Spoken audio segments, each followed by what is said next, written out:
During a crash, as many as 3 collisions can occur.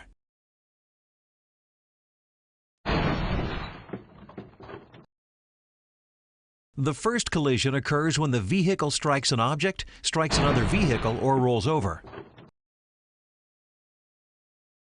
The second collision occurs when the unbelted occupant collides with the interior of the vehicle, or worse, is ejected and strikes an object outside the vehicle. The third collision occurs inside the unbelted occupant, when internal organs are thrust against the body's skeletal system. The chances of the second and third collisions resulting in death or serious injury can be greatly reduced with the proper use of child restraints, safety belts, and airbags. In 2004, child restraints, safety belts, and airbags saved over 18,500 lives. NHTSA estimates that an additional 5,800 lives would have been saved if everyone used safety belts. Buckle up!